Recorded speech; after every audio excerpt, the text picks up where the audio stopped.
Hello, hello. Starting up with me closing this out. Okay. Higurashi when they cry Kai, which is the answer arcs for Higurashi. Let's see what message we get at the start this time. Beloved Cutthroat, eye-opening chapter. Welcome to the world of Higurashi when they cry. We finally reached the halfway point. From the viewpoint of the protagonist, try to find the truth behind the tragedy that unfolds. The difficulty is very high. It won't be easy to comprehend the motive of the perpetrator. And there's the child laugh as usual. And as usual, I turned. She dropped her beads in the sand, so the girl cried. For 100 years, the girl searched the sands. They might be in the ocean, not the sand, so the girl cried. For 100 years, the girl searched the ocean. They might be in the mountains, not the ocean, so the girl cried. How many years will pass before the girl wonders if she really dropped them? Frederica Berncastle. Blah, blah, blah, blah, blah. Work of fiction, guys. 7 keys were attached to the keychain. Without knowing which key was the correct one, I had to go by instinct and try every key, one by one. On average, I'd reach the correct key within 3.5 attempts. That sounds like half. I'd be fortunate if I could open the lock within the first 3 keys. I'd be unfortunate if I didn't. I had to think of the worst case scenario, getting the right key only on the very last attempt. I fought with my nervousness. My head ached from it. I put the key in and turned it. I just needed to repeat that small procedure several more times, but I couldn't stop shaking. Damn. Even a 3-year-old kid can do something this easy. So am I more childish than a 3-year-old? Whatever. I don't care if I'm clumsy. I just need to try all these keys. Even in the worst case scenario, the lock will be open on the 7th try. No way. Reality isn't always the same as math. What happened was worse than my worst case scenario. None of the keys worked at all. I could feel the blood draining from my brain. Did I get the wrong set of keys? No, I definitely see a faint marking that says this set is for this door. Am I just reading it wrong? Should I go back to the key cabinet to look for the right one? That would mean a great loss of time. Just by being here, I'm already risking so much. Something that could ruin everything might happen any moment. If I can't open this lock, do I have to go back to the administration office? If there were no other choice, it'd be a waste of time to spend another second here. The administration office wouldn't necessarily be empty at this time. Somebody might come in. I won't be able to look for the right key if that happens. I stood up quickly, as if electrified. I was almost in a panic, and so felt the urge to move. My instinct pushed me. I have to go back there as quickly as possible. It's dangerous to be here, and it's also dangerous if somebody comes into the administration office. I cooled my head, making it as chilly as possible, to repress my fear. Calm down, she yawned. Mion wouldn't panic in this situation. Maybe I'm just mistaken. Why don't I try the keys one more time? The next moment, I felt a faint vibration in the air. Somebody was walking somewhere in the hallway. If it were a normal situation, I would have known I wouldn't run into them, since the footsteps were very far away. But at the time, I couldn't think calmly. Ah, shit. Why am I panicking this much just because of footsteps? Calm down. Calm down. I should be feeling excited instead. Calm down. Calm down. I just need to do what I have to do. I should ignore the footsteps, because they're not an immediate threat. Pretend they aren't there. I have to listen for something much more important right now. Ah, shit. This key should be hard and cold, but it's pliable and hot. It feels like rubber. How could I stick this into the keyhole? Shit, shit, shit. It wasn't the key that was pliable. It's my fingers that were limp. Ah, shit, shit, shit. The key sprung out of my hand and fell to the floor. It shouldn't have made any sound, because it was so pliable, but it made a tremendous metal noise as if somebody pushed over a cupboard. Cling! The sound almost stopped my heart. I felt dizzy for a while. I looked around afterwards to carefully see if I caused any disturbance to the surroundings. Calm down, calm down. Nothing's changed. I don't hear anything. So, am I safe? Calm down, calm down, calm down. Wait, I don't hear anything? What about those footsteps in the distance? Calm down, calm down, calm down. Are they looking for me after they notice the sound? Oh, shit. What is that sound I'm hearing? Is it my sweat dripping on the floor? Shut up, shut up, shut up! How could I hear the sound of my sweat? Calm down, calm down, calm down, calm the fuck down. I have to clarify. This isn't a prison or a detention center. It's my own house. It's a private school. Not a normal one, though. It costs a fortune just to get in. It's a boarding school that provides education from elementary school to university. Being for girls only, rather than a school, you could say it's a factory that manufactures ladies. Some of my classmates here have never even used public transportation. Really, it isn't normal. To me, saying, "How nice it is to see you," instead of just "hi" is already insane. And calling the teachers sisters gives me the creeps. I hate the morning and evening prayers, to say nothing of the Sunday Mass. I don't want to memorize the Bible passages, and the Holy Ghost gives me a rash. If I stayed in this institution, that's why I call it the place, for many years, I'd either go crazy or be brainwashed. Most of the girls choose to be brainwashed, but I can't do that. After all, I was more impressed by the political schemes and international trade behind religious propagation than by the love of God which the Bible teaches. Because of that, I'd been treated as a problematic child from the beginning. I experienced lots of disadvantages as a result. I realized that quickly, so I superficially pretended to be normal. Superficially. However, I got tired of acting, so I started to reveal my true self from time to time. I became a problematic child once again. People started to treat me differently once again.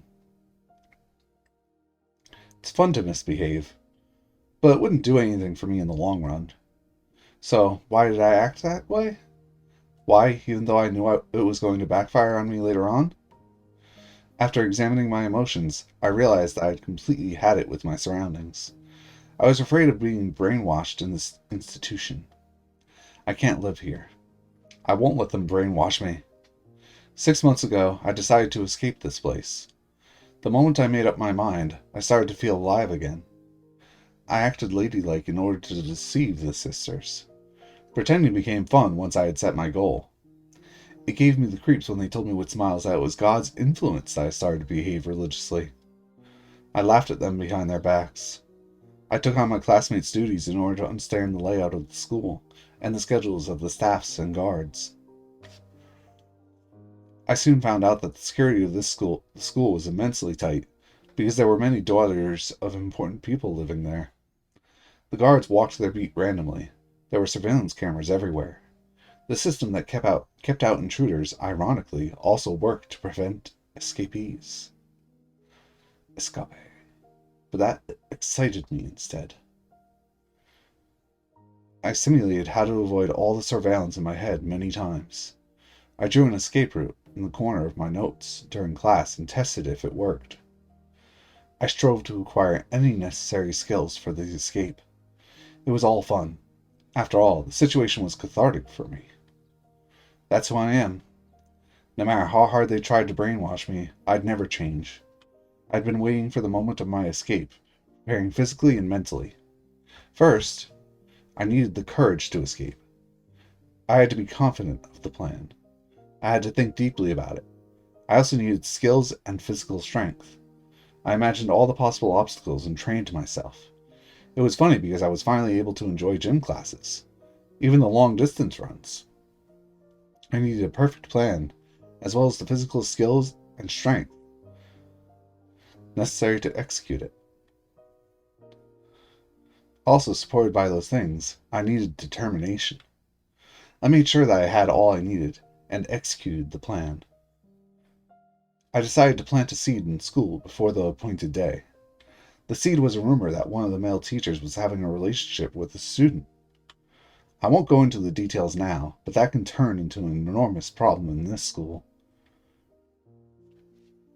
The school is limited to girls precisely because their parents want to avoid those kind of problems.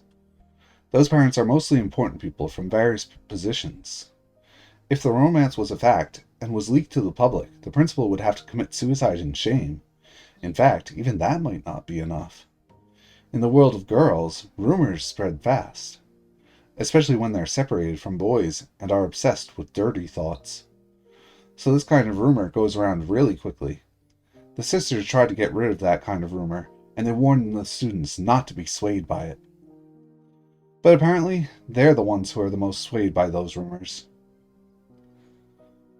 This means I managed to make them furtively deal with something shady without contacting families or the authorities. So, if I disappeared in these circumstances, it'd look like I ran away with some teacher. All the male teachers would deny it, of course. However, the school wouldn't believe what they said so easily. After all, there's a dirty rumor going around. By the time the school finds out about my escape, after they eliminate all the other possibilities, I'll be somewhere safe.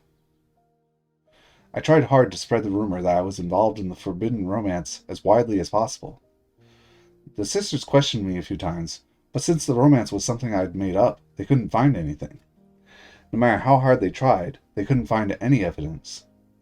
After 3 months, I was certain that I created a solid foundation. I swapped after-dinner duties with my classmates so that I could adjust my schedule on this day. I was even able to fill them with suspicion about me by doing that. Now they'll definitely suspect I ran away with some male teacher. Tonight was the night. I began my chores after dinner. After lights out, somebody will find out about my disappearance. My generous roommate would probably wait about 10 minutes before she reported me to a sister, but no longer than that. I had about an hour tops, but that's enough for me.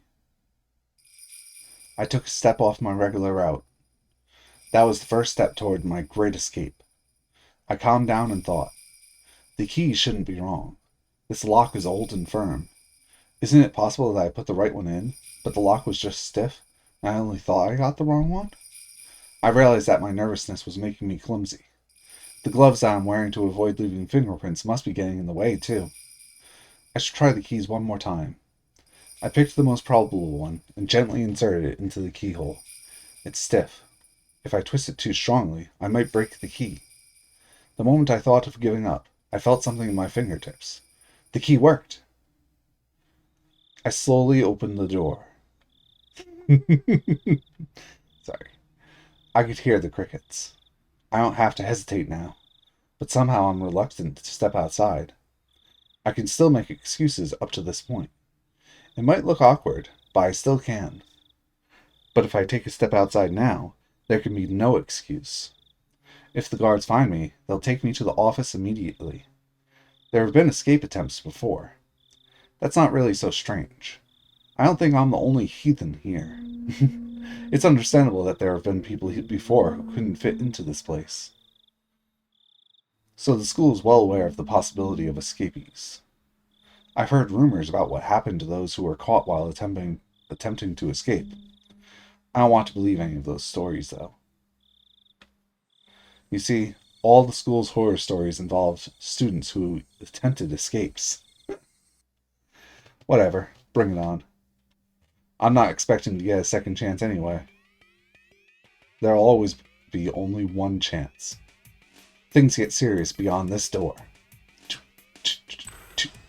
I psyched myself up and pushed the door open.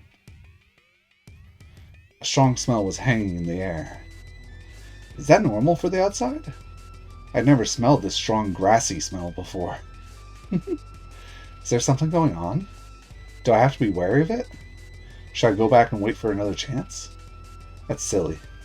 There's nothing strange going on. This smell is something I smell every day. I just wasn't aware of it.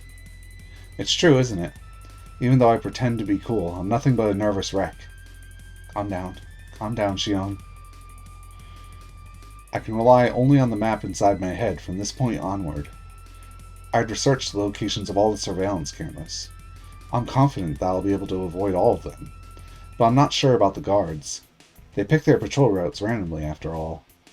I have to take a chance. I can hide myself in most places, but there's an area where there's nowhere to hide for several meters. I concentrated to keep my senses keen. Well, I have to depend on my luck in the end. Even if I do my best, the guard might find me by mere chance. On the contrary, I may be able to get away no matter how unwisely I choose to move, if I'm lucky. Damn, after all that effort, it just boils down to luck? This is a gamble after all. When I realized that, I got excited. Yes, this is a gamble. I'm trying my luck. This is a game to test the determination to change my life.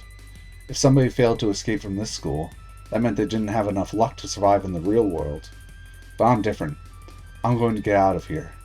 I'm testing my luck. Here goes, Shion. I ignored the noisy bugs and concentrated only on suspicious sounds. I heard no threats. The loudest sound wasn't the bugs. It was my own heartbeat. Crunch. Even my own footsteps were so loud they could break my eardrums. With each and every step, my overactive imagination tormented me with premonitions of unexpected run-ins with guards. Countless times that torture grew too hard to bear, and I thought of running. But if I broke into a run, the noise I made would only draw suspicion. If anyone heard running at a time and place where people shouldn't be, they would realize something abnormal was happening. But if the footsteps they heard were just walking, then they'd likely think nothing of it. Of course, I don't plan on even letting them hear those footsteps. I tried to extend my senses to get as much information as possible. I didn't sense anyone's presence. I might have felt safer if I heard a guard in the distance. I'm worried that my senses might not be keen enough to detect everything. Somebody might be right behind me, without me being aware of it. I didn't want to make any noise, so I stopped from time to time. It's like I'm constantly fidgeting. To stop or to run. Something within urged me to choose from either one. I can't choose to stop. I have to keep going quickly and stealthily. I'm already risking so much just by being here. Running, of course, would be absurd. I know that. The urge to run continued to bug me. My head was filled with those thoughts as I went through this dangerous territory. I succeed in passing through without running into anybody. I couldn't help but sit for a moment and exhale the rotten air from my lungs. My negative thoughts vanished quickly. Just a little more to go. Just a little more. Just through that bush over there is the fence that separates this place and the outside world. Once again, I strongly felt the urge to run. I suppressed that desire and carefully tackled the final step. The beautiful-looking fence didn't seem designed to prevent escapes. While I was worried that somebody might see me climbing up the fence, it fortunately didn't happen. It's even possible that this fence might have a touch sensor. It's too late now. It doesn't mean anything now since I'm already climbing up. From the top, the fence seemed about 7 feet high. I have to go down carefully, just like when I climbed up. I knew that logically, but I couldn't think that way anymore. I chose to jump off with no hesitation. Of course, I regretted my decision during the fall. I got scared because the flight was longer than I expected. I didn't land beautifully. I fell onto my butt. But there was nobody around to laugh. I didn't have time to be embarrassed. I looked around to see if anybody heard my landing. Even the crickets weren't interested in the sound I made. I felt relieved. I looked at my watch. 5 minutes till 8 p.m. It was just a 15-minute escape. Putting a number to it really made it obvious how short it had been. Looking back, most of the time I was just asking myself questions and hesitating. I guess I was worried too much. But I can't be too relaxed just yet. There's no guarantee that I fooled all the cameras. This place isn't a bank. There won't be a fire alarm going off even if the guards did see me. It's possible they're rushing this way right now. I can't enjoy the air of freedom yet. I hid myself in the darkness and waited. There's still time left until the rendezvous. Rendezvous?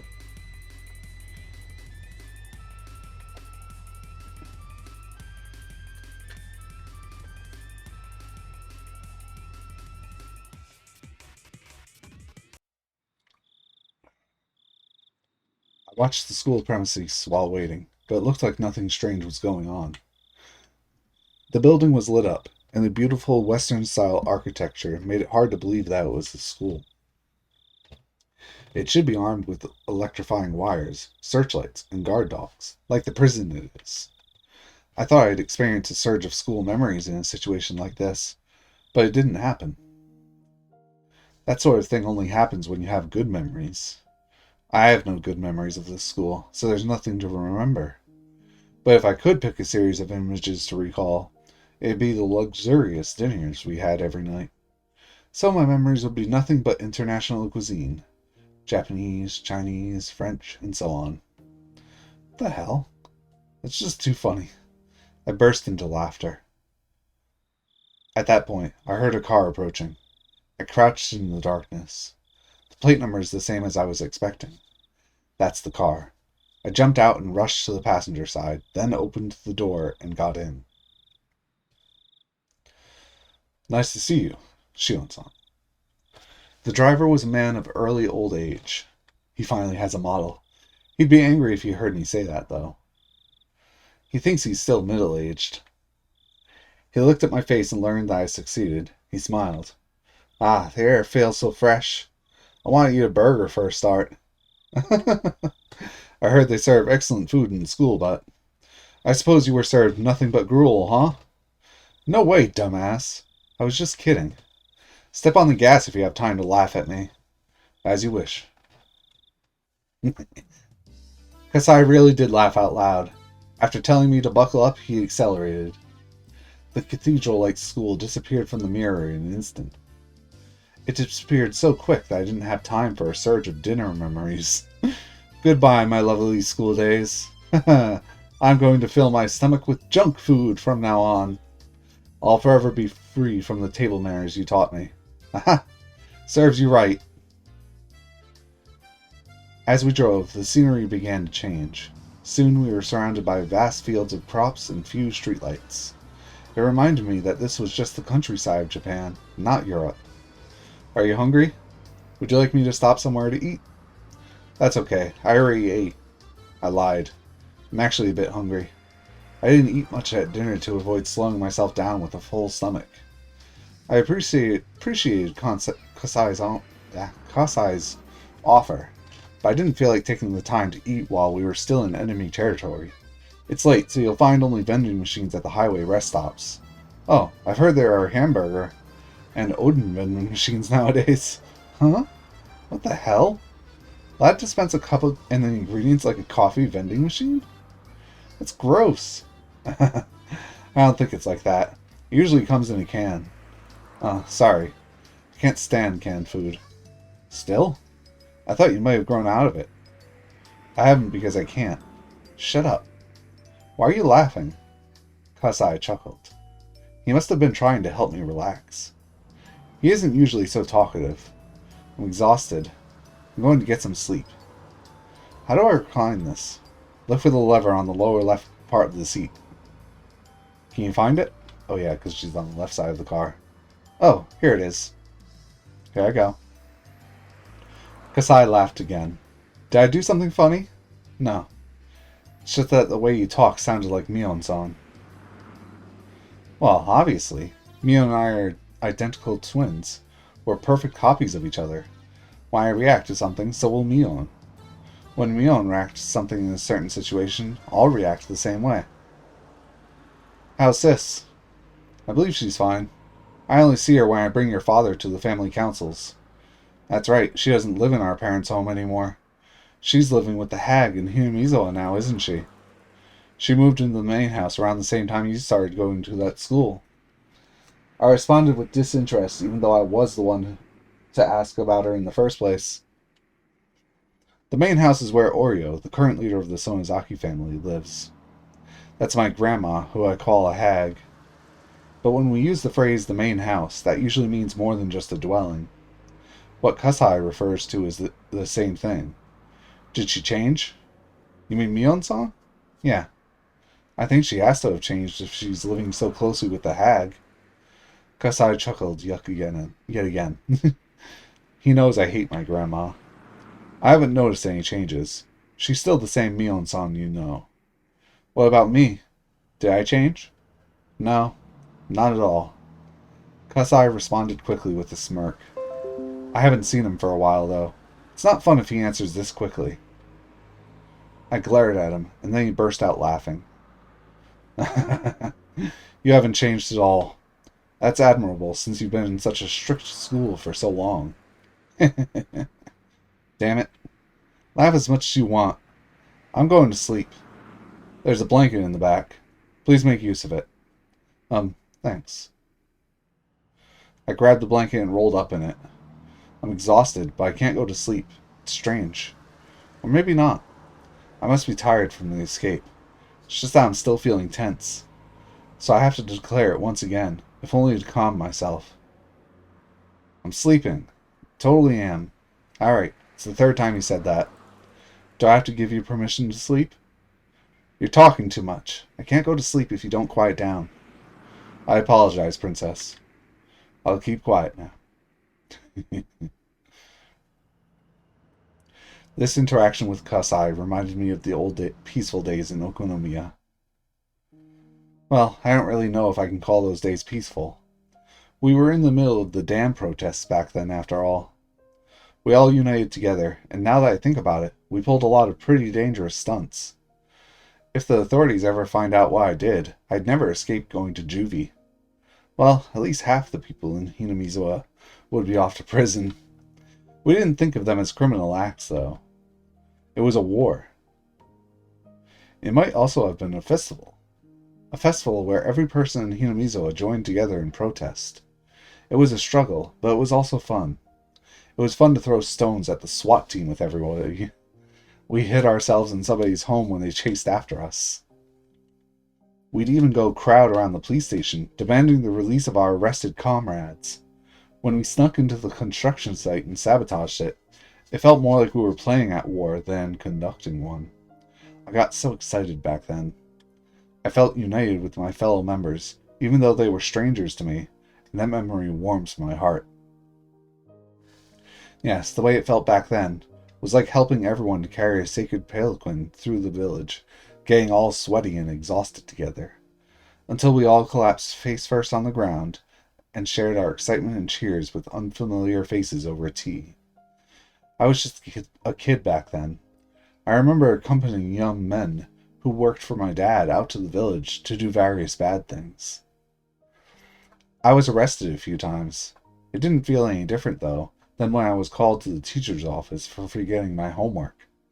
The other villagers were furious about the damn project, but for those of us who were kids at the time, it's a pretty fun memory. All that came to a sudden end a few years ago. It wasn't the power of the protest that ended the damn construction project. The Sonozaki family and my dad's organization had worked secretly in the shadows. This is top secret information in the Sonozaki family, but it said they may or may not have kidnapped the Minister of Construction's grandson. I'm just asking questions, in order to blackmail him. The grandson was found a few days after the abduction. He was found in the mountains of Yaguchi. He didn't simply disappear, and he wasn't demoned away. That means some kind of deal was made secretly. A year after that, the damned construction plan was halted indefinitely. The police suspected the villagers' involvement and investigated, but they couldn't find any leads. The villagers never betrayed each other. They'd do anything to protect their fellow man. They fabricated fake alibis and fake evidence. It was easy to deceive the police. Gah. The car suddenly shook, snapping me out of it. I must have run over a bump or something. I suddenly realized my expression was a very happy one for some reason. Ah, I must be looking forward to going home. Shion-san, are you awake? What is it? Would you like me to take you to the house in Okonomiya? Where else would you be taking me? I answered straightforwardly with a frown.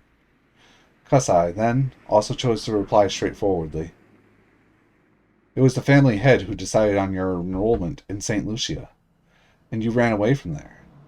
You do understand the situation you're in? The school the hag chose didn't fit me, that's all. Shion-san. I know. Shut up. As the head of the Sonozaki family, The hag's decisions are absolute. They're nothing like, say, the 3-second rule. Worse, the decision to confine me to an academy far away from the Zonozaki family was made before I was even born. Shion was the name they gave me. My sister, Mion, has a character that means demon in her name. That was meant to signify that she's the successor of demons. In other words, she would be the successor to the Sonozaki family and its demonic bloodline. My name, Shion, has a character that means temple in it. This means that I was destined to take the veil and be confined in a temple. Thinking of that reminds me how much I hate this name of mine. For starters, the person known as Shion is an abominable being to the Sonozaki family, because it meant the family had 2 heirs.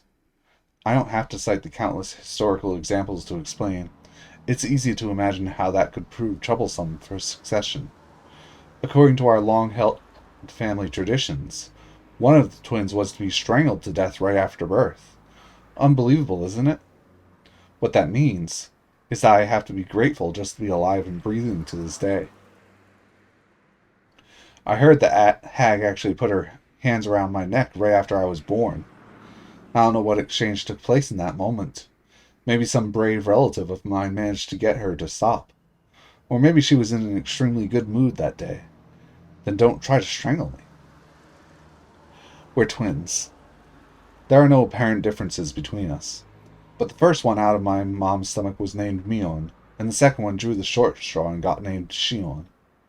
Everyone else was desperate to tell us apart, but we sisters just found that awfully ridiculous. There wasn't any difference between us. No one could tell us apart, even if we only swapped hats. We wondered why all the grown-ups were trying to see the differences. Well, our fun as twins didn't last forever. One day they created an undeniable, clear distinction between Mion and Shion. Mion went to the main Sonozaki house to live with the hag and to learn how to become the successor, and I was to be confined at St. Lucia's. I have no objections to Sis's inheritance. I used to be jealous, but now I feel that having to learn about and follow the traditions would just make me tired. I even feel sorry for Mion. So I'm not going to be a threat to the family even if I'm back in Okunomiya. But the hag doesn't seem to think that way. She thinks of me as some kind of evil omen. That's why she wanted to keep me away from her. That doesn't matter to me. I don't want to see her face either. I don't care if she doesn't allow me to enter Hinamizawa. She can charge me 10,000 yen per step I take there. But I want her to let me live in Okunomiya, where I grew up. When I was little, I was in Hinamizawa, but I don't remember it much, and I'm not very attached to it. I do have good memories of my elementary school days in Okunomiya. The town isn't very sophisticated, but I kind of liked it there. If you go back to Okunomiya, somebody from the family will notice you, and then they'll report you to the main house. Are you worried the hag will hear about me? That might be a problem. I hope you understand the situation. What, Kasai? Are you telling me to go back to that awful place? No, I'm not. What I'm trying to say is, you want to know whether I'm prepared or not? I just hope you understand what might happen. Well, I know what you mean. You'll be held responsible for helping me escape if things go bad, right? You should caress your pinky finger while you can, Kasai, before they take it away from you. You should look forward to being rolled up in a futon mat and thrown into the Onikufuchi swamp in that case. Ah, maybe they'll send you to the torture room in the garden. I heard there's a big torture room in the main Sonozaki house. I've never seen it, though. I heard they used to torture and kill the enemies of the village in there. It's just awful, really. I hope I don't end up as a victim of that place. Okay. Everything's going to be alright. You really resemble your mother. In the way you take chances, I mean. That's normal. She's my mom. My dad and mom will be furious if they find out about my escape. I'm more afraid of them than of the hag. I don't want to go into the details, but my dad is part of the Yakuza. He's in charge of the organization which covers the Shishibone area. He's in a very important position. So is Kasai here. He's an old friend of Dad who really trusts him. I don't know if this is true, but I heard Kasai used to be very aggressive, though he's gentle now. I also heard he has tons of scars. He was in charge of a few large areas, but after he was injured badly in a fight, he retired. Now he's my dad's consultant, aka a drinking buddy. He was my caretaker in my childhood, and now I feel like he's my butler. At first I thought my dad asked him to supervise me, so I hated him. But in time, I started to feel like he was on my side. This is just a hunch. But I think Kasai used to be in love with my mom. My dad, mom, and Kasai were in a love triangle. Though my dad took the lead in the end, Kasai couldn't leave my mom entirely, so he stayed around as my dad's friend. I can tell that from the way he acts. He's seeing my mom in me. That's why he says I look like my mom every now and then. It kind of gave me the creeps at first, but he isn't a bad guy at all. He's actually pretty funny. I only found that out after I got used to him. So when I thought about escaping, I naturally turned to him. I contacted him in an early stage of my plan, and arranged to meet him today. You could call him a conspirator. It's not surprising he's worried about my return to Okonomiya. Considering the rules and traditions, cutting off his pinky finger isn't too far from reality. I might be rolled up in a futon mat and thrown into the swamp for real, too. Even so, there's only one place for me to return. I'm going to Okonomiya, and nowhere else. That's my hometown. This might be a kind of homesickness, but I don't care what it looks like. So, what are you going to do?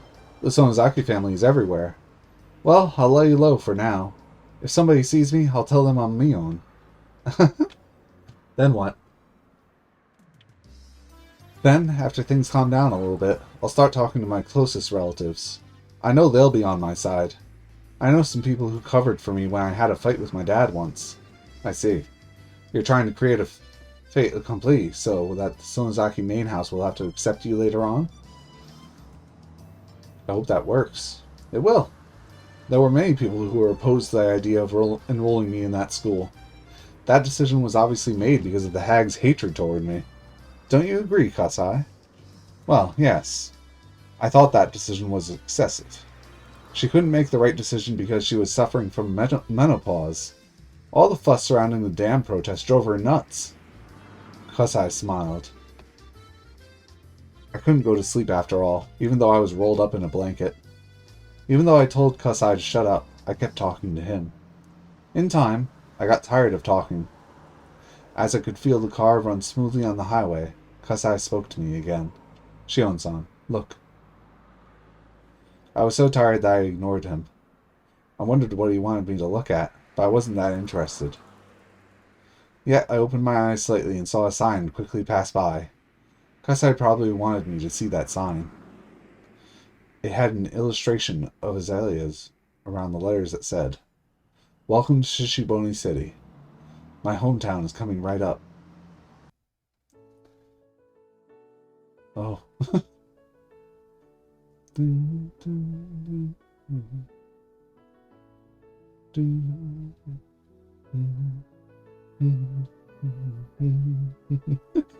They're even showing the cast. You can tell over time they're like improving their production quality bit by bit.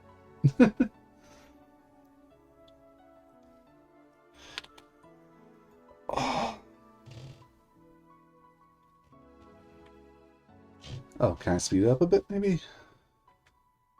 Doesn't look like it. Who's Akane? Oh, that's probably the mother.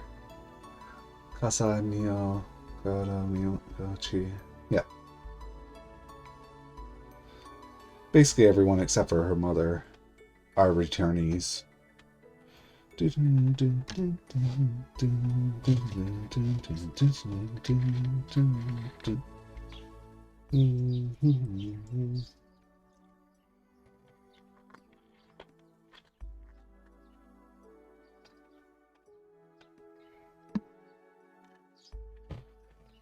Oh, that was the first chapter already?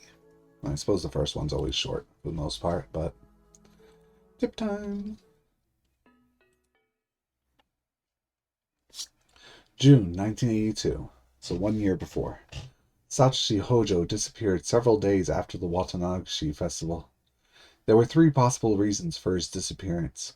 One possibility is that it was an accident. Dead bodies sometimes end up in irrigation channels a few months after hit-and-run incidents. But since the police did a thorough search of the area and hadn't found his body, this possibility seems small. The second possibility is a self-motivated disappearance. Satoshi-kun has been living in dire circumstances. His close friends actually heard him imply that he might run away. The police thought he skipped town after killing his aunt. That seemed plausible, considering that aspect. But the police arrested another person for the murder, so this hypothesis must also be considered false. The last possibility is that he was involved in a series of mysterious deaths in Hinamizawa. It's also called the Curse of Oyashiro-sama. He fell victim to it and disappeared. Unless Oyashiro-sama's occult power is actually verified, this curse must be the act of humans. It's only natural to assume that Satoshi-kun was made to disappear by someone's will. So the question is, whose? The possibilities are quite limited. The culprit is either a member of the Sonozaki family, a member of the three families, or one of their many relatives. The police can assume that easily. I need to think beyond that. Who did it? How did it happen? And why did it have to be done? Why did Satoshi-kun fall victim? What was the motive? Who gave out that order? Who actually did it? The mastermind, the culprit, and the truth. All are in reach of my grasp. Maybe I'll find them right behind my back. But even so, I can't reach everywhere. There are parts of my back I have to make an effort to reach, clenching my teeth and cracking my joints, so that the tips of my fingers can barely touch them. The truth is hidden in places like those. I'm writing this because I need to organize my thoughts and memories. Nobody will read it other than myself.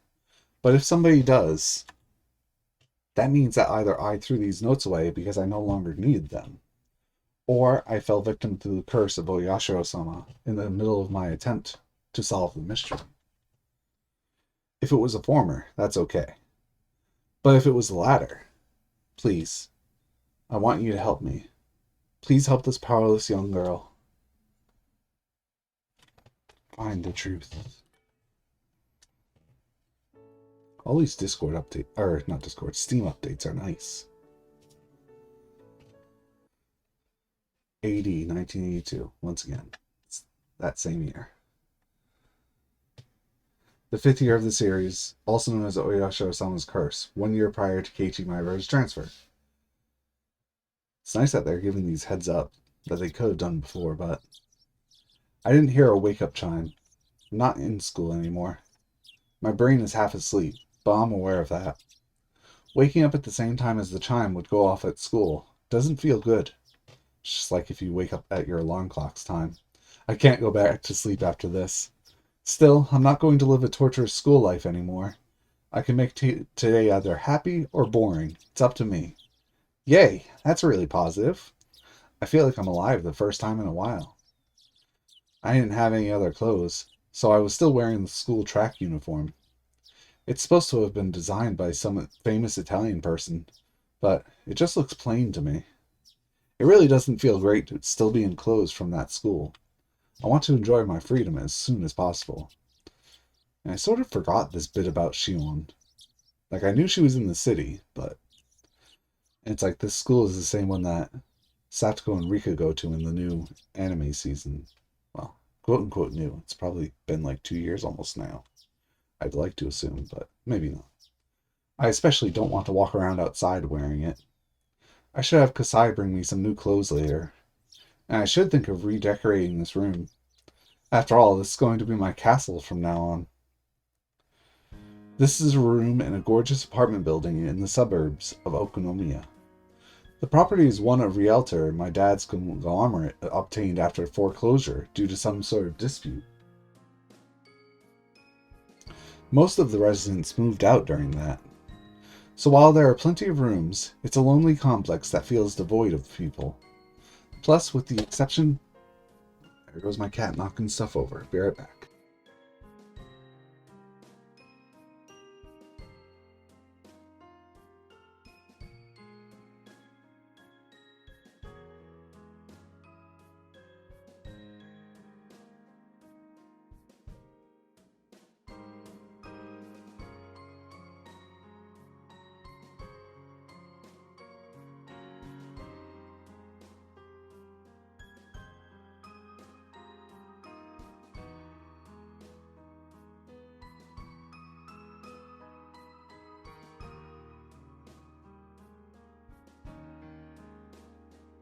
Plus, with the exception of the manager and a scant one or two others, all the residents are shady-looking people connected to my dad. It probably won't be much longer before the virtuous residents are driven out. The apartment I'm living in used to be the room they'd use for viewings, so it looks like a room in a business hotel. It's fully furnished, but lacking in daily necessities. I'll buy those things over time, though. It's better that way, anyway. It'll make it feel like my own room. I nodded to myself. It might have looked stupid, but it helped psych me up. At the school, there was a TV only in the common room, and we weren't allowed to watch any cable channels. I zapped through all those channels as a form of emancipation. It was early in the morning, so nothing interesting was on. But I enjoyed it anyway. Commercials are fun to watch. I haven't seen commercials in years. Besides ads on YouTube, but... Kasai dropped by with lunch right when I started to feel hungry. Good morning, Shion-san. Did you sleep well last night? Sleeping on the couch was a bit too uncomfortable. As a Japanese person, I want to sleep in a futon on the floor. Ah, this pickled radish is good. That's good to hear. Please let me know what you need later on. I'll try to get as much as I can. Thanks. Oh, but you don't need to worry so much about me. I chose this life for myself anyway, and your wallet wouldn't last if I started extorting you, right? I have to be serious about my plan. I can't let myself take advantage of Kasai's wallet forever. I think I'm going to start a part-time job. I have to earn my own living. This is the life I chose, so naturally I have to take care of it myself. That's reassuring to hear. But are you sure? If you go outside, eventually someone in the family will discover you. I gave that a little thought, which is why I'll need Mion's help. Kasai, would you mind calling the main house for me? When Mion answers, pass me the receiver. Oh well, whatever you say. What could be your plan? Kasai dialed the number. It's funny to me that we're calling the main house, even though that's the place I most want to avoid at the moment. Hello. Good morning. Is this Mion-san? It's been a while. This is Kasai. Yes. Good morning. Could you hold for a moment? I'm letting someone else on the phone. I take the handset. Hello? Can you tell who this is? That voice. But that can't be true. Shion's still supposed to be confined to St. Lucia's. You can't be her. Yeah, they forbid outside calls at the academy. But you're talking to me right now. Even my dim-witted older sister should understand what that means. Did you sneak out of the school? How? That's not important. I really miss you, sis. Shion. That was as far as I could take it, and Mion had hit her limit too.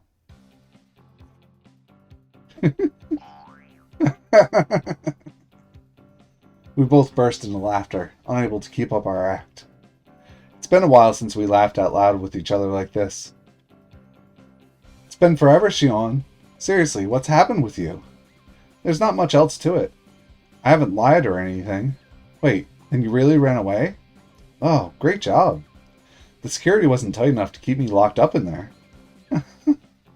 Maybe the school should be grateful you escaped quietly. If you were serious, it'd be easy for you to blow up the whole building to make your escape. Well, I couldn't have done that, but I might have set it on fire.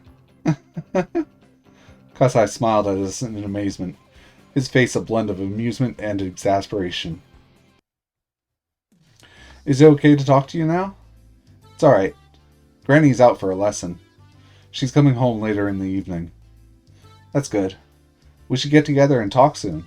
Just over the phone for today, though. Okay. Did anybody report my escape to our grandmother? Nope. We've heard nothing. I pass along all the calls and guests for the main family now, so no news reaches Granny without going through me. I'm sure she doesn't know. Wow. That's awesome.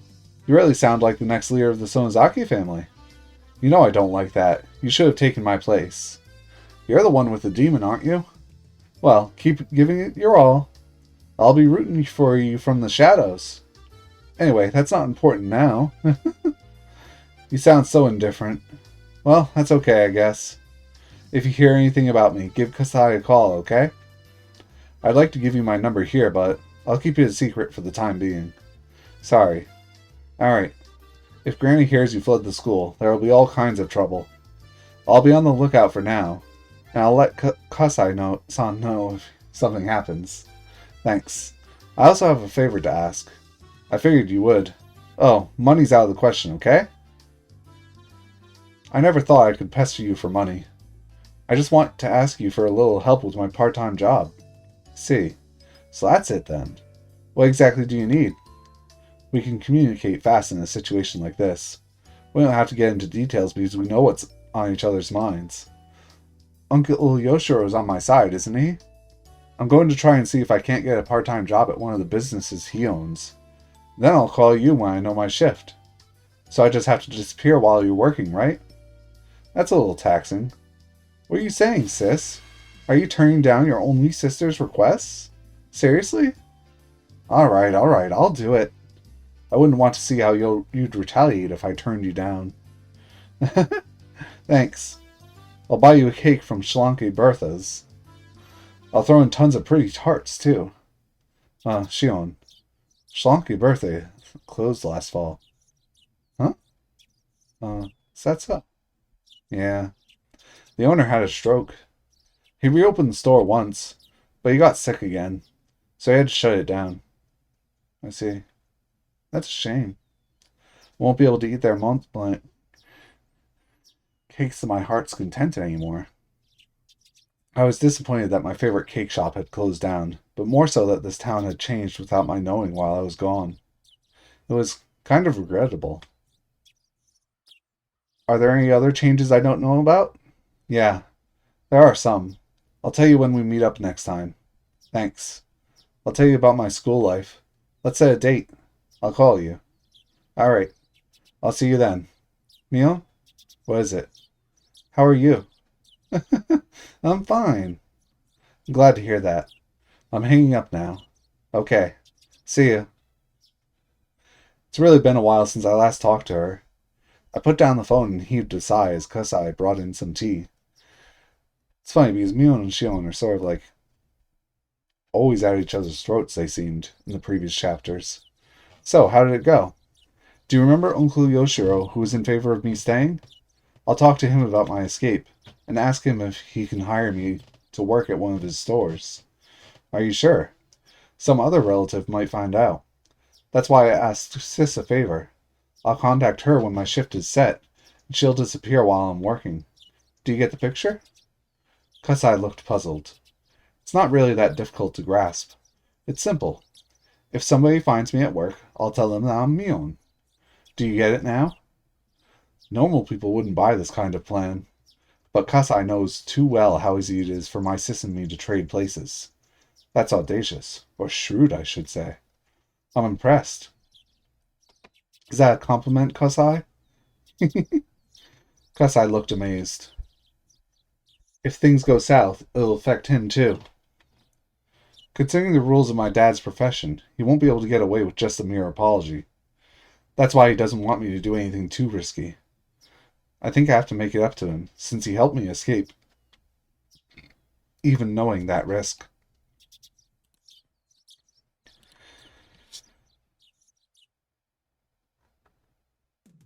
Alright, no problem. If I find somebody talking bad about you, I'll beat them up. Thank you so much. I know I could rely on you, Uncle Yoshiro. Uncle Yoshiro pounded his chest with his fist after offering me his assurance. He seemed glad that I turned to him first. I'd be happy to help, since I'm so impressed that you're trying to support yourself. If you were here for money, I'd turn you into your grandmother right away. What?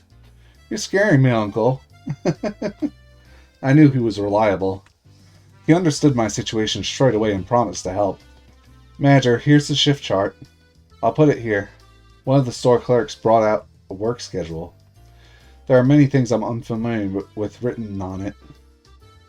So, how much can you work? That depends on our respective schedules. I hope I can get in when I want to. Hey, that sounds a little irresponsible, but I know you're in a difficult situation. I'm depending on Mion for my work. Our schedules have to match.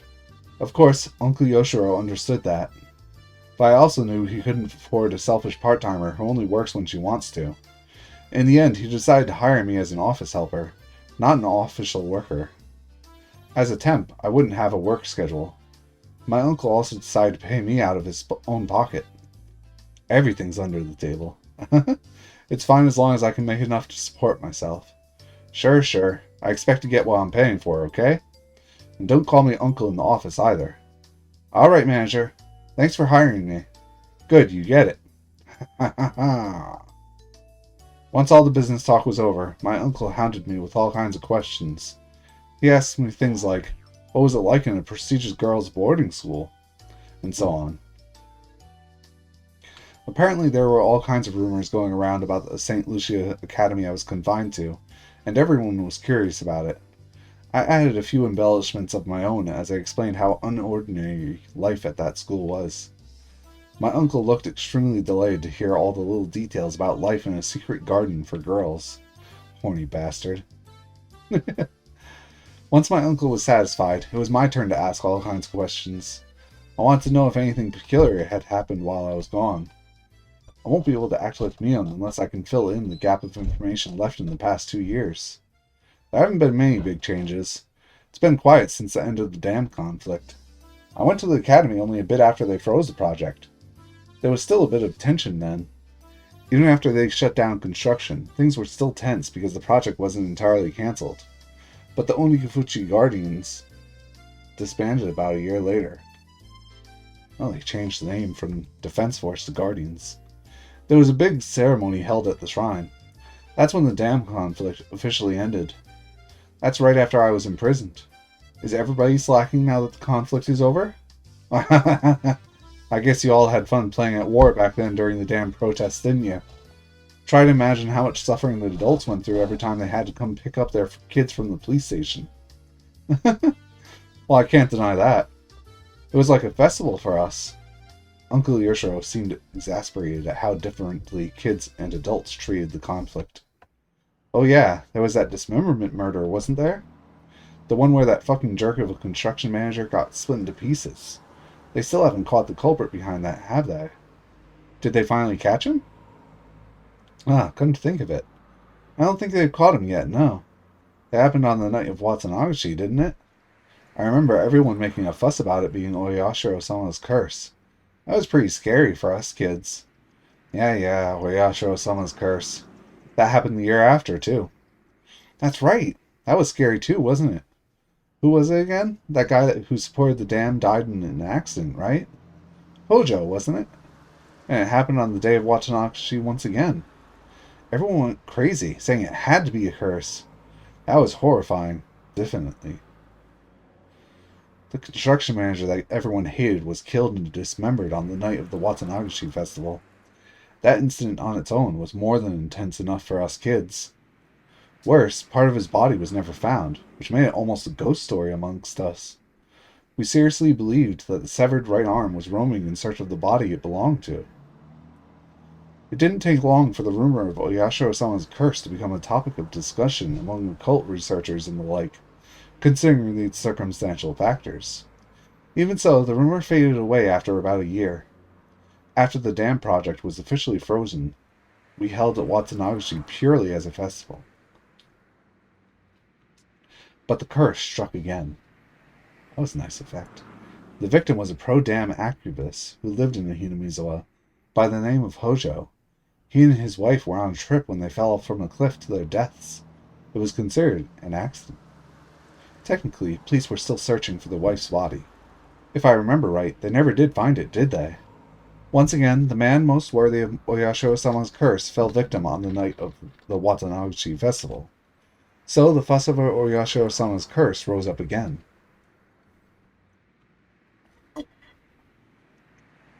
Until then, Oyashiro-sama wasn't considered very important. At least in the world of us kids, it was just the name of the object of worship in the shrine. Nothing more than that. I'd seen boys peeing on the archway. I once stuck my hand in the oratory box. The existence of a god didn't matter much to us. But after two consecutive occurrences, the kids no longer doubted the existence of a curse. We were all shaking in fear of Oyashiro-sama. Everybody suddenly became interested in the old stories about him, too. We quietly listened to the musty old stories the elders had to tell, and we started genuinely believing in the tales of Oyashiro-sama's miracles, which any of us would have laughed away before.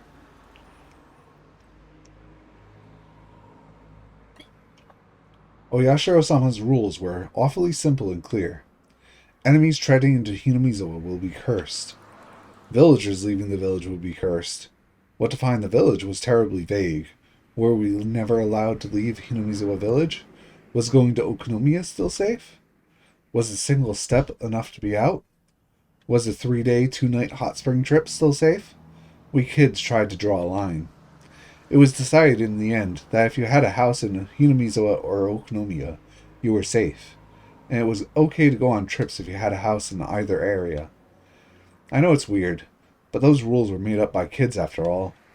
According to those rules, I'd be cursed since I lived at a boarding school in such a remote area.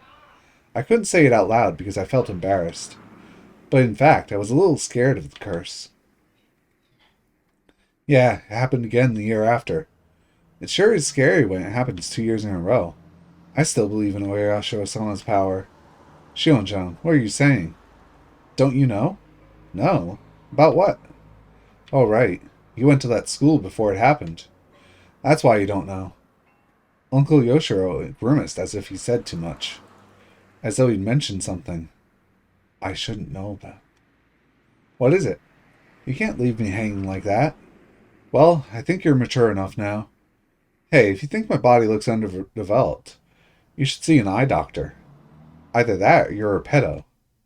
Uh, okay, I'll talk. It happened again the year after that. What happened? What are you talking about? Tick. When I was very little, I always had this tick before I heard something bad. It was like a gnome who lived inside me was giving me a warning. Like he was poking me with a small needle. When I felt this tick before my parents called me, they'd always either chide me or tell me something bad. So I used to run away when I felt it. But my senses seemed to have grown dull over the years. Even though my gnome poked at me, I just sat there. It happened. Again the year after the death of the Hojos. Last year, in other words. Did it happen on the day of the Watanagashi? Again? 3 years in a row? That's right. You know there's a shrine in Hinamizawa? The Furude Shrine? The priest suddenly died on the night of the festival. They said the cause of the death was an unknown illness. And the same night, his wife threw herself into the swamp. There was a big uproar. The mayor even had to hold an emergency meeting.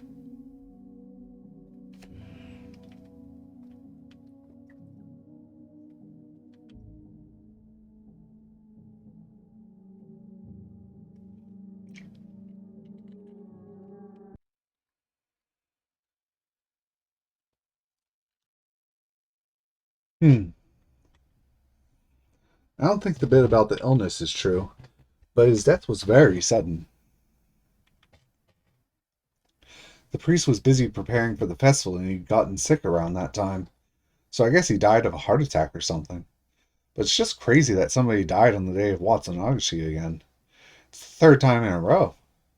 It's unbelievable that so many people have died on the exact same day. The coroner didn't find anything unusual about the cause of death, so nobody suspected that anything was wrong. But you're right that the whole situation is abnormal. Only the people who were likely to be cursed died on the day of the festival. There must be something behind this. Whether it's a conspiracy or a curse, there has to be. I decided to meet up with Mion at the library near the Okonomiya train station. It's not that I don't trust Mion, but I don't want to let her know where I live. Not many people use this library, so I won't see anyone from Hinamizawa here. It's a bit funny that they actually have a person in the background there in the picture. It's very convenient for meeting someone in secret. After we discussed my life plan and work schedule, we moved to small talk. I've been away from this town for years. Things have changed. I asked Mion about those changes in detail, in order to fill in the gaps. While talking about various things, I brought up what Uncle Yoshiro had told me, about Oyashiro-sama's curse. Even before I left town, the curse had already struck twice. The dismemberment murder on the first year left quite an impact. And the year after, the pro-dam activist couple fell off the cliff. On the day the villagers were enjoying their first Watanagashi festival since the dam project was indefinitely frozen. This one also left quite the impact. The evil construction site manager was punished, and the next year, the traitor to the village met the same fate. If it had happened only once, people would have concluded that it was just a bizarre coincidence. But when it happened 2 years in a row, people were far more likely to believe it was a curse. I know up to that part. After I left town, the curse struck again for the third time. People talked about the curse more intensely than ever, both in Himizawa and Okunomiya. I have to rethink this. Oyashiro-sama's curse has drastically gained credibility while I was away. It was still unclear with the first two incidents, but after it continued for 3 years straight, people's doubts changed to convictions. Even though the priest who died on the third year wasn't an enemy of the villagers, the fact that people in Hinamizawa didn't care for him much added even more credibility to the idea. Wasn't the priest hated by a few, especially by the committee members? Yeah, they criticized him for being a fence-sitter. Toward the end of the dam conflict, the protesters were all taking aggressive stances, so they didn't like how soft he was being. The priest had looked strict and scary. The way he spoke was always so formal. But in reality, he was very warm and reserved. Maybe it was because he was a son-in-law, having married into his family. I'm sure the priest and his personality were the perfect fit for managing the shrine that was used for summer festivals and village meetings. But that gathering spot style atmosphere of the shrine changed completely when the dam war broke out, and it became the headquarters for the Onigufuchi Guardians. Prior to the dam protests, hardly anyone worshipped Oyashiro-sama. Of course, the devout elders paid worship to him, but the average person treated our god like how you'd treat fortune-telling. Once the dam protests began, Oyashiro-sama was suddenly hauled out as the symbol of the village's resistance. Tracing the Oyashiro-sama faith back to its roots, it was an exclusive elitist faith that believed its members were descended from a holy ancestor, different from the masses at the foot of the mountain, and that those tainted masses should never come near the village. Of course, such self-centered ideology wasn't acceptable anymore in peaceful post-war Japan, so this doctrine was abandoned over time. Still, the idea remained, and they trudged it back up again, to fan the flames of nationalism and unite the town against the dam project. With the revival of those ideas, things only grew more radical by the day, and it didn't take very long for the Onigufuchi Guardians to become aggressive. After that, we were in a state of war. 100 million, burning as one. Kill the white savages, want naught but victory. Adults and kids both were gnawing at the bit, avid to repel the foreign invaders. Describing it like that makes it sound kind of awful, like a reminder of the dark times of wartime Japan. But like I said before, for us kids it felt less like a war, and more like a village-wide festival. Yet despite calling it a festival, dissenters were treated coldly. Their heartlessness lived up to the expression, wartime regime. The Hojo couple who voiced their acceptance of the dam project in the midst of that atmosphere were truly brave. Then, on the second year of the curse, they died in an accident, and everyone believed it was Oyashiro-sama's curse without question. So they were branded traitors and enemies of the village. The Hojo couple faced worse than just being ostracized as traitors. Everyone gave them the cold shoulder and talked behind their backs. The only person who didn't treat them badly was the priest. While the priest never objected to the anti-dam movement, he also never objected to the Hojo couple's advocacy for accepting the government's eviction and restitution to rebuild new lives. Those unforgivable Hojos became a slogan as the three families, especially the Sonozakis, united the village by turning them into scapegoats. So they must have found it very shameful to have a fellow member of the three families approve of that, especially when it was the priest of the shrine that had become a symbol for the dam protests. As central figures in Hinamizawa, the three families were the backbones of the Onikafuchi Guardians, so a difference of opinion was undesirable, and the priest was never accused of anything. But secretly, people whispered that he was a heretic, that he was unfit to serve as Oyashiro-sama's priest, that Oyashiro-sama's curse would soon strike him down, along with other rumors. Don't you think the priest was more mature than those around him? He was pretty cool, managing to keep his head and remain neutral, while everyone around him grew fervent. I thought Mion would share my opinion when I chimed back in. So when Mion gave me a forced smile and didn't agree with me, I was taken by surprise. If he were really mature, I think he would have cooperated with the others. He should have appeased them. He wasn't just the head priest, he was also the head of the Furude family. That was a time when all of Hinamizawa needed to be united, so having one of the families, who are supposed to serve as examples, disturb that harmony was... I don't know if that should be called mature. It's hard for me to tell. I was taken aback. I barely managed to say the following. Even though we're identical twins, we still had our own unique identities. Every now and then our opinions differed, but usually only over some trivial matter. We've never had a difference of opinion this big. It wasn't an enjoyable feeling. I decided to probe her some more. I don't really like that word you used, appease. What are you trying to say? Are you saying the priest should have thought of the village as a whole and kept his opinions a secret? Meaning people shouldn't assert the self before the whole? I'm not going that far. It's just, I thought that, as a member of the three families, he should have acted more carefully. That's what I mean. Mion faltered a bit as my tone grew more like a cross-examination. I realized I was speaking a bit too harshly. What Mion expressed was probably the more mature opinion on our scale. When everyone needs to work together to stand up to a vast enemy like the government, people should refrain from actions that would destabilize that alliance. Writing it out and reading it now, I can understand that. But I wasn't mature enough to agree to such a totalitarian idea. Or maybe it wasn't me at all.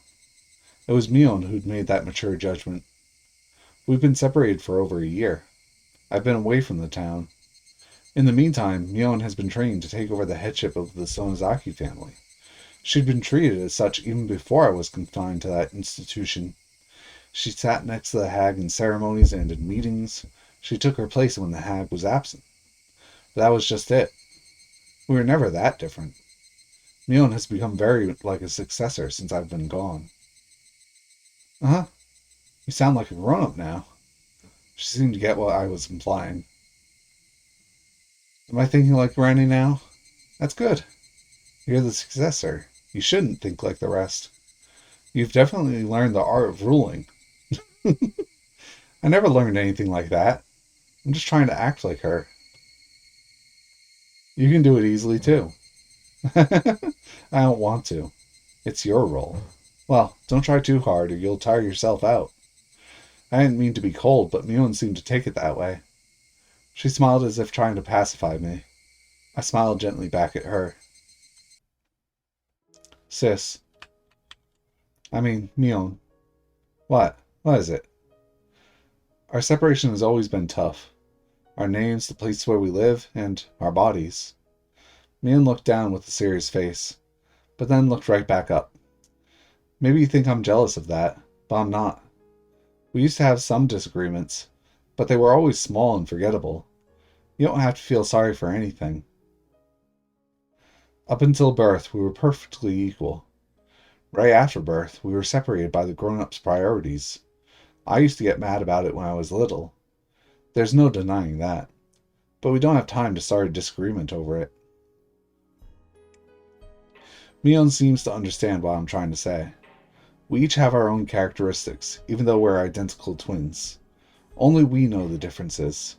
We're also dependent on each other because of them. Mion seems more dependent. She always worries about me. If somebody gave her a cookie, she'd divide it in two and give one half to me. If somebody gave her a candy, she wouldn't until I said it was okay to eat it. On the contrary, I'm cold. I don't care about others if I'm satisfied. I put the candy in my mouth right away. I have to emphasize that I don't hate her, and I'm well aware that she loves me. We both know that. Mion must have been hesitating to put the candy of the successor into her mouth. I was waiting to see if I was okay with that. Do your best, Mion. I'll do my best as Shion, too. I tapped her forehead with my fist lightly. Mion put her forehead against my fist, as if trying to feel the warmth. She's Mion, and I'm Shion. She's the successor of the Sonozaki family, and I'm just a vagabond. That isn't a distinction, but rather our individuality. We shouldn't worry too much about the other anymore. We should feel relaxed, living as who we are, with our own characteristics. I didn't have to say any of that out loud. We can communicate by touch, just like this. Okay. Thanks, Shion. No worries, Mion. Let's talk to each other whenever we want to, like we've always been. That'll never change, okay? Okay. Okay. Mion kept nodding, with her forehead against my fist.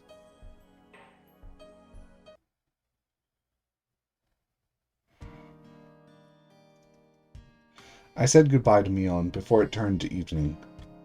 We had talked about the things that happened during my time away, and I enjoyed having that chat between sisters very much.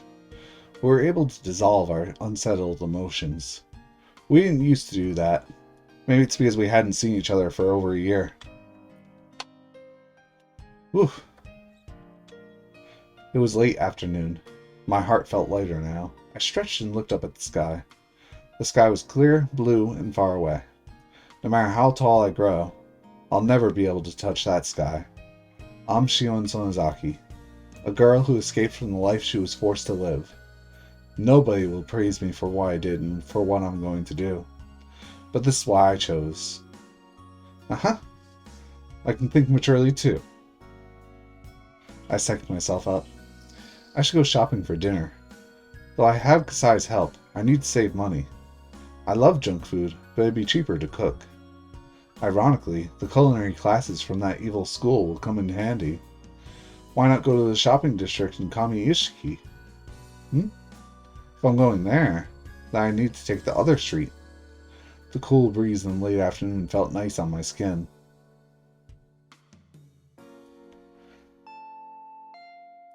Kasai came to the door while I was putting stuff I bought into the fridge.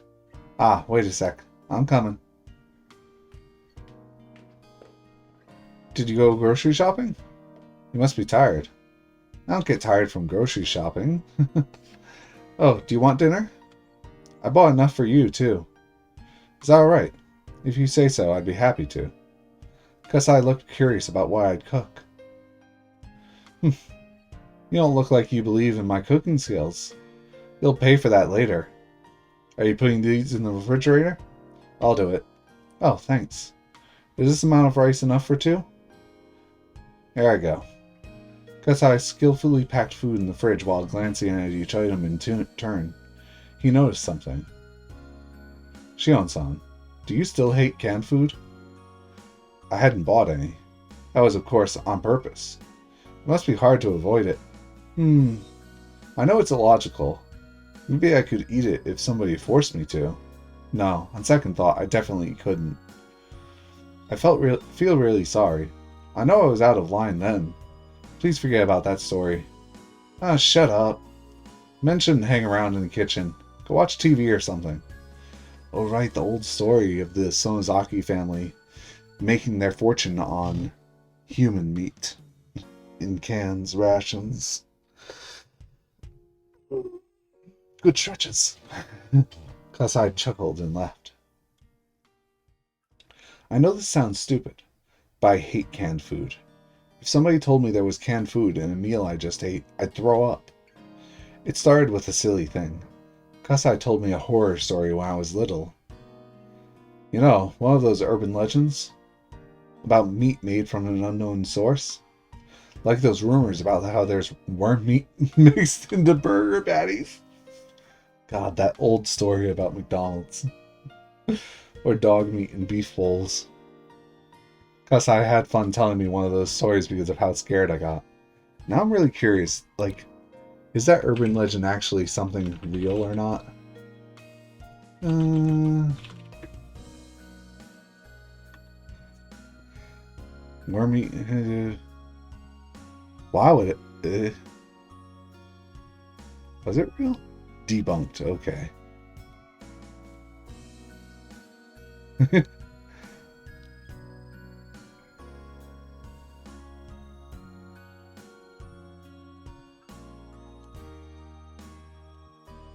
me check this again. Yeah, that was actually a Daily Buzz Live.com one. Alright, we're out of there now. Guess I had fun telling me one of those stories because of how scared I got. He had fun, but I obviously didn't. I even started to cry in the canned food section of the supermarket. That's how much I hated it. I don't freak out like that anymore, but I still don't like canned food. Since I don't like it, I don't force myself, and now I live my life naturally avoiding canned food. One of the big differences between us twins is that Neon doesn't have this issue. Kasai feels responsible for this, but he can't rid me of that fear. So that's the way to tell them apart. Still, a flaw like this is actually a good thing. Otherwise, I'd be too perfect. Kasai, set the table, would you? It smells good. Thank you for doing this. If this isn't enough food, you can go to a beef bowl place later or something. And don't turn off the TV. I hate having dinner in silence. Thank you for the meal. So, what is it, Kasai? You came here for something, didn't you? I handed him a cup of tea. I could wait until dinner was over, but I wanted to get to the point quick. I thought I should wait until we finished, but... would you mind if I talked while eating? It's been bugging me since you got here. It'd be much easier for me to eat if you started talking now. We received a phone call from the school today. Today? That's late. Sounds like they didn't want to make it public. So, what happened? Akane-san took the call. She said she was going to tell your father when the time is right. Akane-san is my mom. That's what Kasai calls her, as he's known her since before her marriage. So, what did she say? I was lucky she answered the phone, since she's relatively on my side. Other than calling you a brat. She didn't seem surprised by this outcome. I see. So she hasn't told Dad yet? She's probably waiting for the right moment. I think she's going to in a couple of days. Dad is on the hag side, so he'll definitely talk to her if he hears about it. Then she'll have her men bring me to her, and depending on my explanation, make me offer her a finger or two. Scary. I wish you could laugh it off. Please remember you're not the only one who... Ouch. You're eating too fast. I cooked too much rice and miso soup, so you'll have to have another round. At least 3 helpings, alright? A few days later, Mion told me that the hag had heard about my escape. So?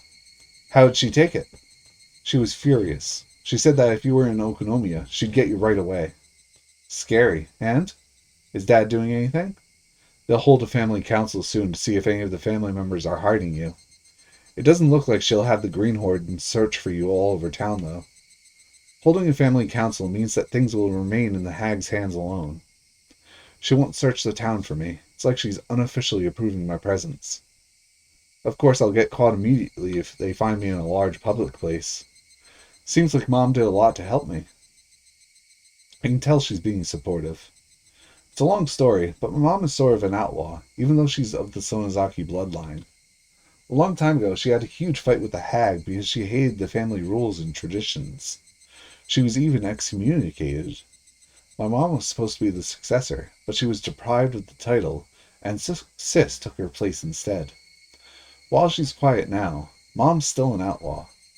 She's always been on my side, because I also hate rules and traditions. Dad was flaring up at first. Mom pacified him. He can't win against her after all.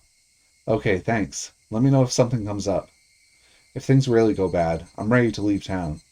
I can't let Kasai, Uncle Yoshiro, or Mom lose face. Sis, I know what you're thinking. You're asking yourself why only I have to go through this, even though we're twins, aren't you? Mion was silent. That meant yes. It isn't fair that only you have to live like this. It's absolutely not. Thanks. I appreciate your feelings. Tell me when you want to go out. I'll arrange my plans so I can trade places with you. She sounded apologetic. I shouldn't go quiet or agree with her. She sticks to things a little too much. Once she goes down, she'll stay there for a while. So I just told her simply, thanks. That's really nice of you. Okay, I'm hanging up now. Talk to you later.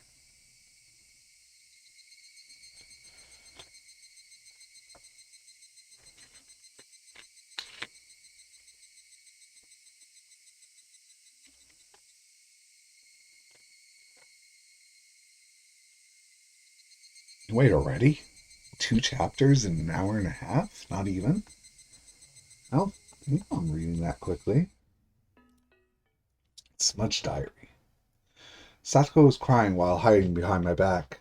She's been crying while clinging onto me, so my back was wet with her tears and snot.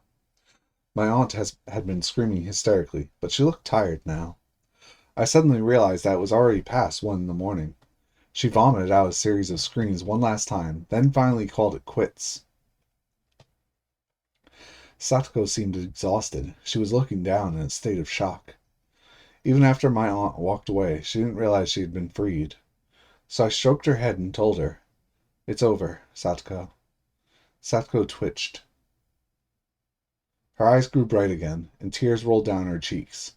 She looked up at my face. She knew it was over, but wanted to hear it directly from me. She begged me with a look. To be honest, I was really exhausted too. So I felt a bit annoyed when she tried to make me say it. But I needed to pacify her. So I gently told her what she wanted to hear. She's done with her scolding, so let's go to sleep, all right? Satsuko clung to me while her tears continued to fall. She was crying again silently. Satsuko was shivering pitifully. Her small back reminded me that there was nobody else to protect her. Here, go brush your teeth, make your bed, and go to sleep. Satsuko smiled faintly and nodded. I felt dizzy. As I was released from the strain, a harsh drowsiness fell upon me. While Satsuko was washing her face, I went to the toilet. I zoned out while watching my pee. In my dizziness, I almost missed the shot. I felt like I was being sucked into the toilet. I couldn't even remember what caused it. Why did my aunt start screaming today? Okay, that's a bit of a weird hint, but okay. That reminds me, I don't think I even saved. Not like it really matters, but I gotta check. How long to beat Higurashi Chapter 5? Because this seemed quick, if you ask me. 8.5 to 12 hours. That sounds short. I wonder how many chapters does it have?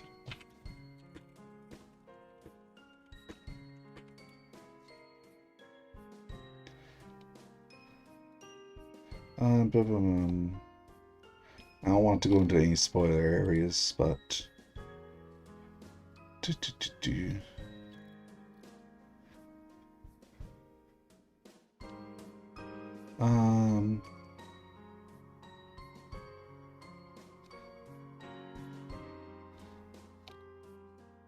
can't really believe the answer is 14, which is very...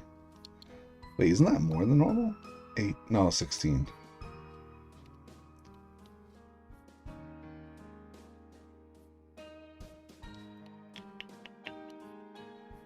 All these things don't really tell me, so whatever. I'm just gonna go a bit longer, because why not?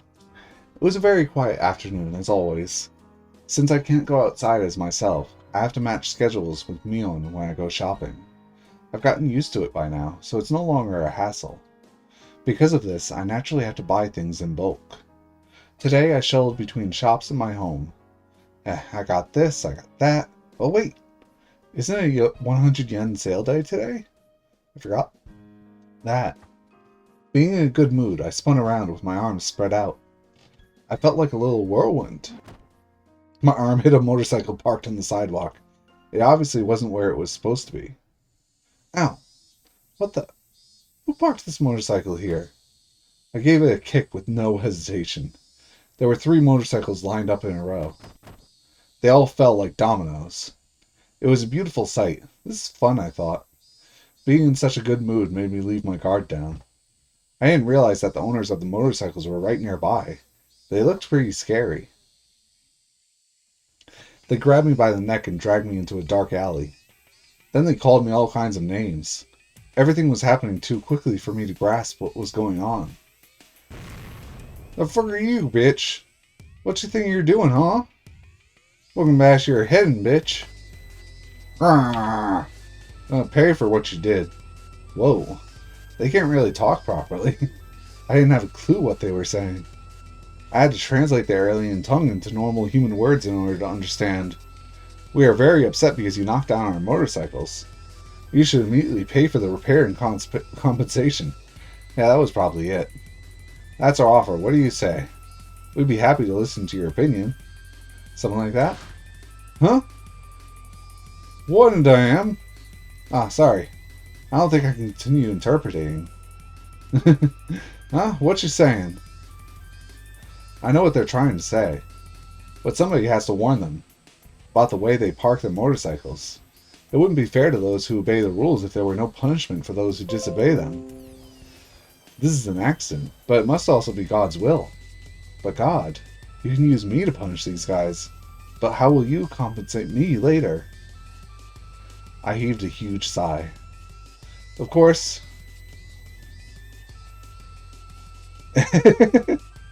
Poor teaspoon. Of course. I wasn't afraid in this situation at all, because it wasn't a dangerous one for me. Thankfully for this bit, you're sort of not learning too much, just her past. These 3 guys were yelling at the top of their lungs at a girl. They didn't look good doing it, and they had too many disadvantages. First, there was the differences in gender, and in the number of people. Even if I did something wrong, as men shouting at a woman, it didn't make them look like they were in the right.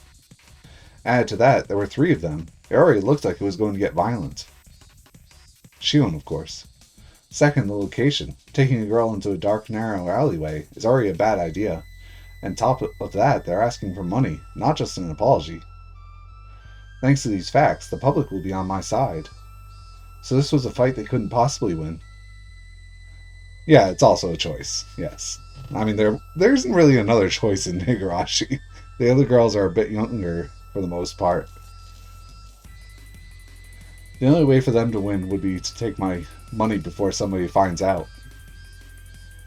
Considering that, taking me to this narrow, secluded alleyway might have been a smart move, since fewer people will find out about this situation. Huh? You listen or not? I knew how slim their chances of winning were. From the very beginning, they had picked the wrong girl. I'm Mion Sonozaki now. It'd be foolish to mug her in Okonomiya. Soon enough, the people of Hinamizawa would notice me and gather round. They don't spare mercy for their enemies, no matter what. The punks didn't know this area well. If they did, they'd have known how silly it was to rob Mion. Plus, the alleyway isn't always as empty as they assumed. This side street is a shortcut which local people frequently use on their way home. In the late afternoon, many people will be passing through here. That time had almost arrived. If I held off a little longer, the street would soon be filled with people. Then the punks would have to go away. I didn't have to do anything. I just had to wait in order to win. This was a simple fight like that. While they could hurl abusive language at me, or lift me up by my collar, they weren't actually going to resort to violence. Cheers to the educational system for integrating the ladies first mindset. But as a wicked person, I wanted to toy with them a bit, even though I could win this by waiting. I wanted to paint them as even more villainous, and drive them into a corner that would be even harder to talk their way out of. That demonic desire was rearing its horns. To put it plainly, I'd only need to act as the poor, helpless victim a little further. Like the pathetic, pitiful, tragic heroine everyone wants to sympathize with. In a case like this, I shouldn't start crying immediately, because they'd get nervous and draw back. If it were a truly threatening situation, that would work, but I needed something different here. I'd pretend to be strong at first. In fact, I thought, why don't I challenge them? And eventually I'd start trembling, my voice would fade, and I'd get tears in my eyes. It'd be even better if I played the role of a strong girl who is slowly giving in to fear. Mia and I were probably the only ones who are capable of pulling that kind of stuff off. Well, I'm probably better than her. Why don't you let me go now?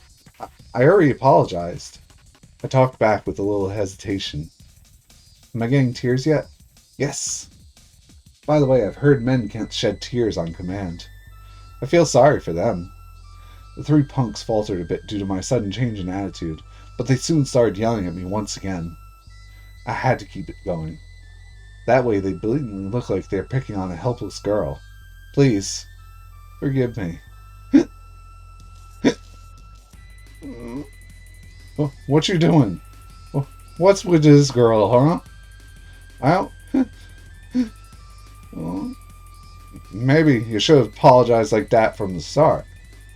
Looked like they were laying off a bit. Did I overdo it a little? It'd be boring if they let me go now. At that moment. Cut it out! Don't you see her crying? Stop it!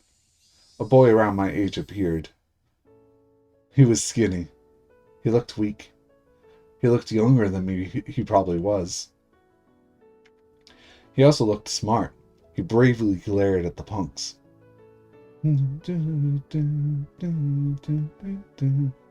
What the hell? Who the fuck are you? Back the fuck off. Rawr. The punks turned away from me to face the boy instead. The boy looked a bit agitated when the punks started yelling at him. They sure were ruthless. But the boy must have known that from the beginning. He must have known that he was going into a dangerous situation. Yet he didn't hesitate. Fucking say something. Why don't you answer us? He must have wanted to shout back at them. But he probably never used that kind of language in his life. So he couldn't have expressed his feelings out loud. He might have not even known what to say. So he just kept on glaring at them, to let them know that he wasn't going anywhere. The three punks, though, might have thought he was just lost for words in his fear. But I knew different. The boy was overpowering them with nothing but his will. The punks were losing, so they resorted to violence. They grabbed him and knocked him down. They hit, kicked, and tossed him around. It looked painful, but I knew. It was his victory. In the end, local passersby stopped the punks. They made no further fuss and just went away. The boy stood up. He was covered in dust. Oh, look at him. He smiled when our eyes met, and asked if I was alright. I gotta see his picture. The old one. He still looks like a pretty boy there. He smiled when our eyes met, and asked if I was alright. I gotta remember to check for cuss eye as well. He didn't look particularly okay himself, though. How could you step into a fight you obviously couldn't win? Pick your opponents better next time. I hesitated at first. He laughed, saying that he was watching from the beginning. That meant he had the option to walk away. But instead, he worked up the courage and stepped in. That was reckless, not brave. You're being a little harsh, Mion. You should at least say thank you. I saw you crying. No, I wasn't crying. That was just an act. Okay. Hey, you don't believe me, do you? Do you really think I'd cry? No, Nobody would believe Mio and Sonozaki would cry when punks bullied her. Well, why are you laughing? You really don't believe that was an act? I'd never cry. I believe you, I do. I realized one thing. He must be one of Sis's friends. He didn't seem to realize I'm her twin. He thought I was Mion with a different hairstyle. Mion and I had to live separately since before we went to elementary school. Mion was in Hinamizawa, and I was in Okonomiya. I lived in a totally different environment from her. So it's not strange that people don't know me. Actually, only very few people know I exist. I almost told him that I'm not Mion, but I managed to stop myself. Shion shouldn't be here. He's from Hinamizawa. It wouldn't be good if he thought he saw a Mion look like an Okonomiya. So I had to act like Mion. Dealing with him could be more difficult than handling those punks. Well, I was just relieved because you seem to have a girly side after all. You sound hostile. What exactly do you mean by that? I thought you'd kick those guys' butts with some crazy martial arts. So I was really surprised when you just started crying. Hey, like I said, I was acting. Weren't you listening at all? He gently put his hand on top of my head and stroked it as if stroking a kitten. I could remember somebody doing that to me when I was little, but it had been quite a while since somebody stroked my head. I didn't know what to do. Why did it make me so embarrassed? My face reddened all at once. I couldn't say anything. Hey, are you making fun of me? I started in embarrassment. He looked calm, as if he was used to doing this. Whatever. Aren't you glad, though? Glad? What do you mean? Well, you didn't get hurt. He smiled while he kept stroking my head. His smile looked divine. He wasn't going to stay for long. He had already saved me from those guys after all. Well, I need to be going, so I should head off now. Okay. I wanted to go through all the steps of meeting someone for the first time, but he didn't. As far as he was concerned, he just saved a friend from danger and wanted to leave quickly to avoid seeming pretentious. He and Mion must be friends who knew each other well, so I couldn't bring myself to ask, "What's your name?" Mion's friend smiled once again. His smile looked as refreshing as a clear blue sky. This time he smiled a bit mischievously. Don't worry, I won't tell anybody you were crying. Well, nobody would believe it if I told them anyway. Nobody would ever believe that our invincible class president cried. He patted the dust off his butt once again. He walked back to the sunny main road, away from the dark alley. Then he turned around. See you. In school tomorrow, I mean. Yeah. See you in school. He disappeared into the brightly lit street. I continued to sit in the gloomy alleyway.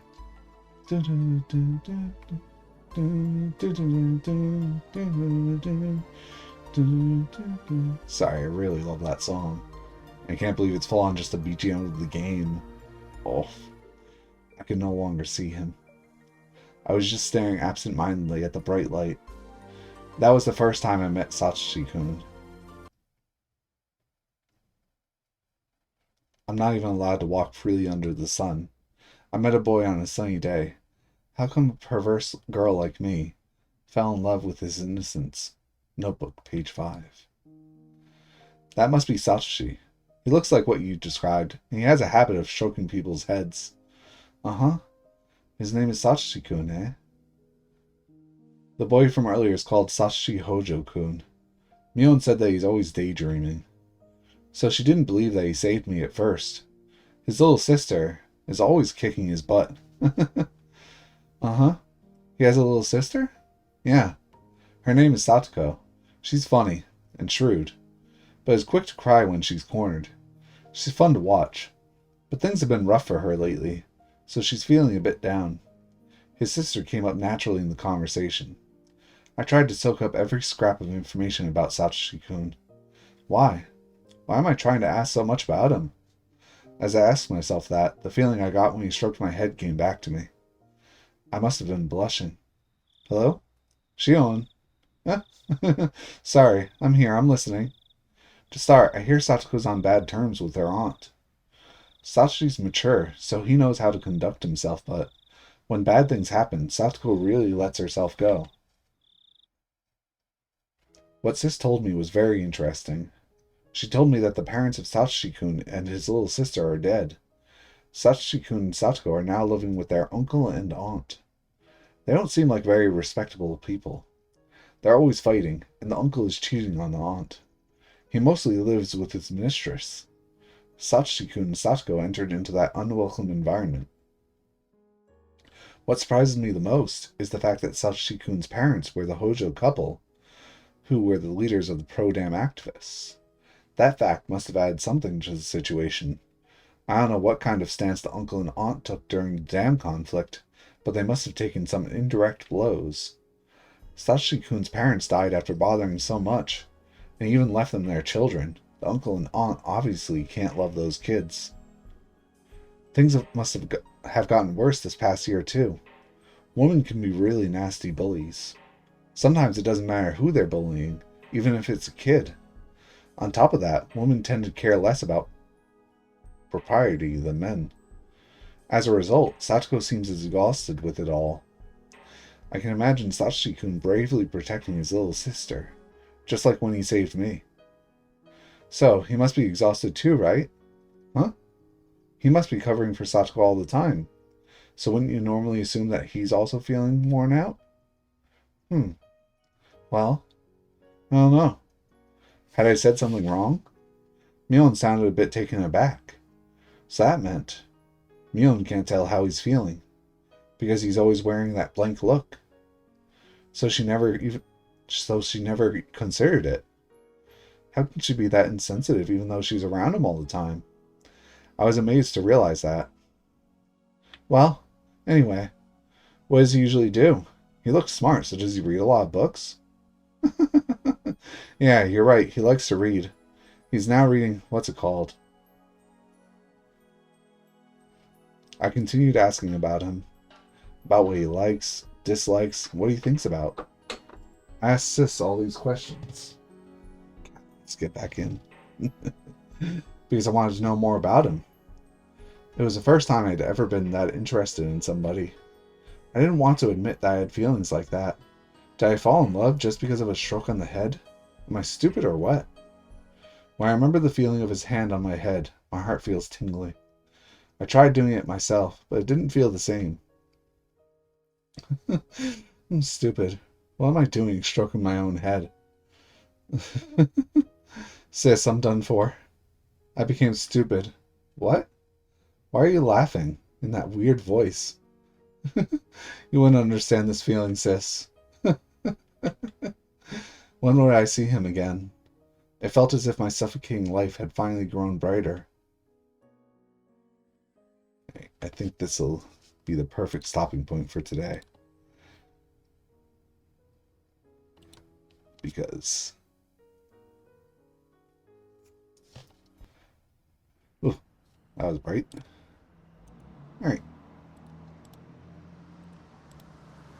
That's nice. We got Sashi's entrance instead of just being a past phantom for Keiichi every single chapter, pretty much. And we got a bit of their backstory. So, I don't know why I'm streaming Tuesday night, but it'll be at 7 p.m. as usual. You have a good rest of your day or evening. Bye-bye.